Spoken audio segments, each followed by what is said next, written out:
স্কোরবোর্ডের দিকে তাকালে দেখলাম যে এটাই হচ্ছে লাস্ট রেকগনাইজ ভালো ব্যাটসম্যানের পেয়ার ওদের। গেলেই তো বলার চলে আসবে 182 না 83 রান। ঠিক আছে, এই উইকেটে বিশাল একটা যে বল নিতে আম্পায়ার এসে বলছে যে মানে ও যেটা বলছে যে come on you're joking, you not serious, আমার হেলমেট ব্রোকেন আর সামথিং, স্ট্র্যাপ ব্রোকেন। অনেকে নাকি বাংলাদেশের তখন অনেক ক্রিকেট হয়ে গেল যে না এটা ইসের বাইরে। বলে যে আজকে যদি এই ম্যাচে এইটা না হতো আজকে বাংলাদেশ টিম চ্যাম্পিয়ন্স ট্রফি খেলতো না। আর সেই জায়গায় এদের আসে তখন নীতির কথা। আসল সময় নীতির কথা বাংলাদেশে কমই আসে। খুব দেখানো নীতিতে বিশ্বাসী আমরা। সত্যি বলতে আমরা বাঙালিরা দেখানো নীতিতেই বিশ্বাসী। সাকিব আল হাসান যেটা বলেছে সেটাই সত্যি। আমরা বাঙালিরা দেখানো নীতিতেই বিশ্বাসী। যে সাকিব আল হাসান বাংলাদেশের হয়ে এত কিছু করেছে, সে সাকিব আল হাসান এখন দেশে আসতে পারে না।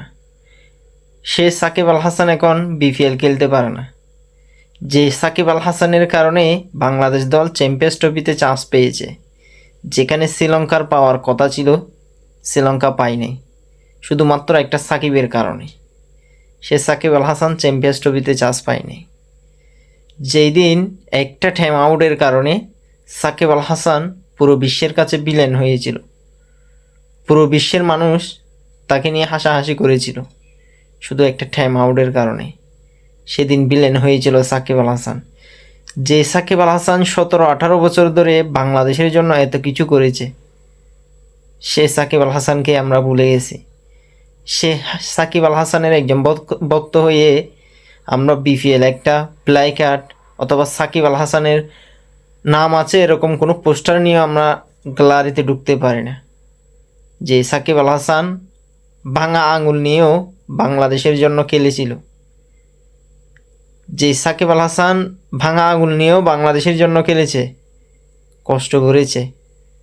যেই ম্যাচটাতে চ্যাম্পিয়ন্স ট্রফির চান্স পেয়েছিল, যেই ম্যাচটার কারণে, সেই ম্যাচও সেই ম্যান অফ দ্য ম্যাচ হয়েছিল শ্রীলঙ্কার সাথে। সেই ম্যাচেও Shakib Al Hasan man of the match হয়েছিল। সেই ম্যাচও তার ইনজুরি ছিল, ইনজুরি থাকার পরেও সে খেলেছিল, ম্যান অফ দ্য ম্যাচও হয়েছিল। হায়েস্ট রানও করেছিল সেই সাকিব আল হাসান, 82 রান। সেই সাকিব আল হাসান এখন দেশে আসতে পারে না, দেশের বিপিএল খেলতে পারে না। দেশের জার্সিতে হয়তো আমরা আর সাকিব আল হাসানকে নাও দেখতে পারি। যদি তার তো স্বপ্ন ছিল চ্যাম্পিয়ন্স ট্রফির মাধ্যমে হয়তো তার আন্তর্জাতিক কেরিয়ার সে ইতি টানবে।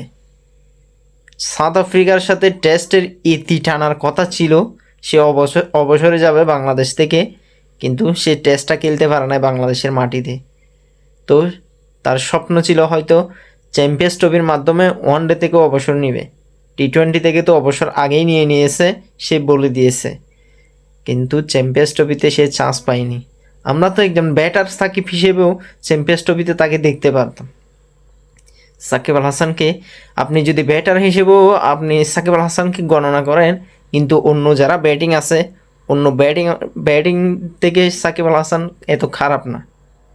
আপনি যদি দেখেন, মুশফিক বলেন, মাহমুদুল্লাহ বলেন, ও টপ অর্ডারে যারা খেলতো তাদের সাথেও যদি আপনি কম্পেয়ার করেন, তাহলে সাকিব আল হাসান কারো থেকেও কম খেলে না, শুধু ব্যাটার হিসেবে। তার বোলিং অ্যাকশনের কারণে তাকে ব্যাটিং সাকিব হিসেবে আপনারা দলে জায়গা দেননি।